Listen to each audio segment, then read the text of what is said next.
తెలంగాణలో రాజకీయ రచ్చకు కారణమైన సుష్మిత కామెంట్స్ పై సీఎం వచ్చాక చూసుకుందామంటూ అటు ఎమ్మెల్యేలు ఇటు కొండా ఫ్యామిలీ బీరాలు పలికారు. సీన్ కట్ చేస్తే అంతా సైలెంట్ అయిపోయారు. మరి కొండా సురేఖపై చర్యలు ఉంటాయా? సీఎం ఏమన్నారు? పార్టీ నేతలు ఏమంటున్నారు?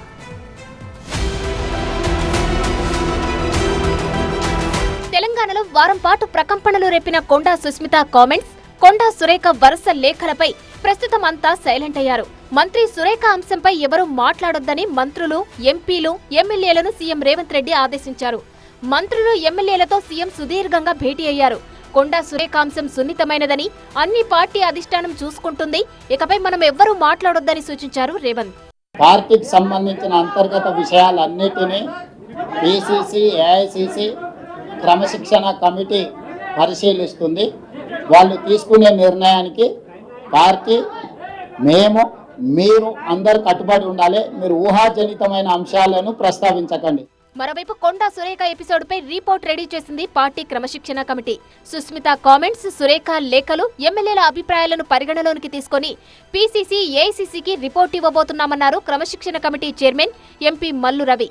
రిపోర్ట్ ఇవ్వడం వరకే తన బాధ్యత, మిగతాది హైకమాండ్ చూసుకుంటుందన్నారు. అన్ని రిపోర్ట్స్ తీసుకున్న తర్వాతనే రిపోర్ట్ తయారు చేస్తారు. ఢిల్లీకి ఇక్కడ పిసిసి అధ్యక్షుడు, ఇన్ఛార్జి జనరల్ సెక్రటరీ మీనాక్షి నటరాజన్కి. కాంగ్రెస్ లో స్వేచ్ఛ ఉందని, హద్దులు దాటితే చర్యలు తప్పవన్నారు పిసిసి చీఫ్ మహేష్ కుమార్ గౌడ్. కొండా సురేఖ అంశాన్ని క్రమశిక్షణ కమిటీ చూస్తోందని, ప్రాథమిక నివేదిక ఇప్పటికే ఏఐసిసికి ఇచ్చామన్నారు. పూర్తి నివేదిక వచ్చాక హైకమాండ్ నిర్ణయం తీసుకుంటుందన్నారు పిసిసి చీఫ్ మహేష్ గౌడ్. కొండా సురేఖ అంశము డిసిప్లినరీ కమిటీ పరిపూర్ణంగా పరిశీలిస్తూ ఉంది. ఇదివరకే ప్రిలిమినరీ రిపోర్టు ఏఐసిసికి మాకు పంపినారు. డీటెయిల్ రిపోర్ట్ వచ్చిన తర్వాత ఏఐసిసి పెద్దలు దీని మీద నిర్ణయం తీసుకుంటారు.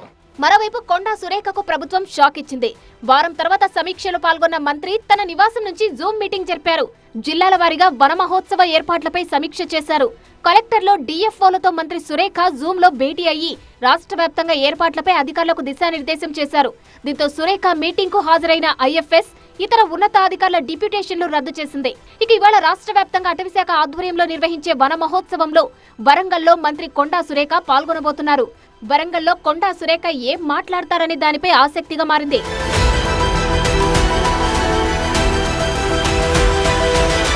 కొండా సురేఖపై చర్యలు తీసుకోవాలని ఎమ్మెల్యేలు పట్టుబడుతున్నారు. ఇటీవల సీఎల్పీ సమావేశంలోనూ ఏకవాక్య తీర్మానం చేసి సీఎంకి మద్దతు తెలిపారు. ఇదే సమయంలో సీఎం రేవంత్ మొదలు మల్లు రవి, మహేష్ గౌడ్ అందరూ హైకమాండ్ నిర్ణయానికి కట్టుబడి ఉండాలని చెబుతున్నారు. దీంతో కొండా సురేఖపై చర్యలు ఉంటాయనే సంకేతాలను నేతలు ఇస్తున్నారా? అధిష్టానం చూసుకుంటుందంటే మంత్రి పదవి నుంచి తొలగిస్తారా? క్రమశిక్షణ కమిటీ ఏం రిపోర్ట్ ఇవ్వబోతుంది అనే ప్రశ్నలకు సమాధానం రావాలంటే కొన్నాళ్లు వేచి చూడాల్సిందే.